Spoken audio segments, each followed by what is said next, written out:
clearly King Lear is all-powerful as far as everyone he meets in the play is concerned. And it's the reduction of that power that is part of the dilemma which sets the story in train. But more than that, the power is based, at least in Lear's mind, on a direct relationship between him and the numinous, the gods, or some eternal presence that is looking down on man. Many of the characters refer to the gods, and particularly Lear. In extremis, he calls their aid. So, what we present first is a priest-like king. And I think an audience should look out if they want to understand Lear's progression. Look out for the relationship that he has with the gods, because by the end of the story, I think it's pretty clear that he's lost his faith. But in losing his faith, he's discovered his humanity. And it reminds me, that progression, of another play by Shakespeare that I've done, an earlier play, King Richard II. And Richard II starts, at the beginning of his story, clearly believing that he has a divine right to rule, as the kings of England used to feel they had. But by the end, has understood that more important than that link is the links he has to his friends on a very ordinary level that we can all relate to. In that sense, King Richard II isn't a tragedy, I think. He discovers what life is really about. Now, it's true that at that very point that he declares that discovery, he dies. But is that tragic? Well, these labels don't mean much today. And it's a little bit the same, I think, with King Lear, that he goes on a torturous and terrifying emotional journey, but by the end he has achieved some reconciliation to his own position in the real world, and that includes love for family, and respect and regard for friends and supporters. And that has nothing to do, as far as Lear is concerned, by the end, with the gods, I think. Anyway, Lear tells you that he's over 80 years old, and feeling his age. It seemed to me that was probably the reason that he decided to retire, not abdicate, not give away all his power, but withdraw slightly from it. He makes it clear that he is not giving up the name or the addition to a king, by which I assume he meant the special relationship he's got. He still wants that ultimate power, but he's going to hand over the day-to-day running of the kingdom to his daughters and their husbands. But as the play then proceeds, he is less fitted to understanding what's going on and being able to retain his firmness of purpose, because he is old and decrepit, and I think we can all relate to that. And it was a personal point for me, because I just before we began rehearsing, my stepmother had died, aged 100. And I'd seen her decline mentally as well as physically. Not emotionally. Her emotions were in fine fettle. And indeed her interest in the world was as alert as it had ever been.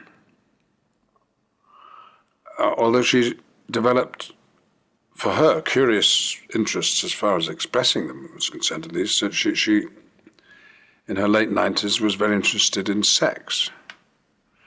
Didn't apply to her anymore, but perhaps that was part of her interest in it, some sort of regret that it had gone. And Lear, too, is interested in his own sexual past, and it's all there in the lines. So the strands that seem to me to run through his character, and therefore the play, are the nature of his kingship and his relationship with the gods, which changes, his decrepitude, increasing inability to control himself physically and emotionally, and this interest in sex. He's got some rather dirty lines. And I know that's true of other old people as well. There are other aspects of his kingship and his character which I assumed.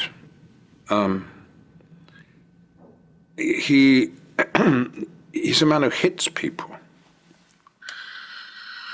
I think he has been a bit of a bully, and you see him bullying his daughters, which perhaps explains why the two elder daughters have the characters they do. They turn into dreadful bullies themselves, like father, like daughter. He has enormous willpower and strength and certainty.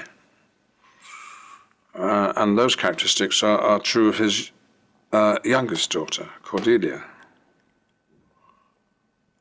I thought probably he'd been a warrior. The man he seems to love most in the play is the man who, right at the beginning, tells him the truth and is thrown out of the court for his pains. Kent. Kent fortunately returns into the story in disguise and is immediately liked by Lear. I think he recognizes a man with sturdy, moral, military values. So I think that's the sort of king he is, not just a politician, not just ruling because his father had ruled before him. But there's a point to be made, which is not too easy, but the play doesn't seem to be concerned with the past. The story so far is not covered by Shakespeare. You just begin it. Now, as an actor, that won't do. You have to, if you're going to believe in the character yourself, you have to imagine what we call a backstory. But it isn't one that Shakespeare's really written. I assumed, it's not obvious in this TV version because you don't see the close-up. He wears 2 wedding rings, and I assumed he had two wives. One who gave him the 2 elder sisters, with a certain character that perhaps was visited upon them in some way. What happened to her? I didn't know, but maybe she died, or maybe she was put to death. I don't know. Maybe he got divorced. And then there was another wife,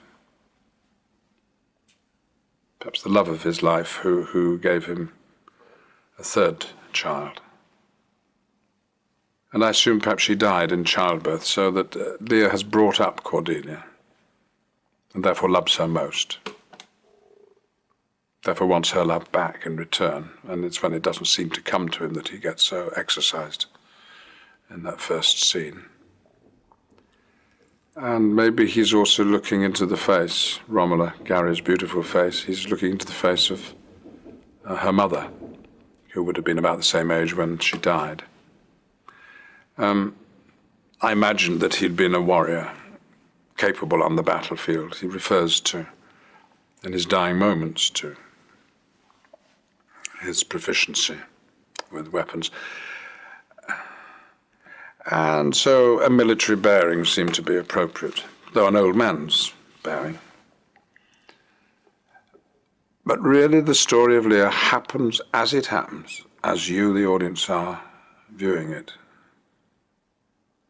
It's not a retrospective of a life. You're flung right into the middle of it. And you're told all you need to know, but what you're told about is really about the present. And so what happens next becomes the story rather than what happened before.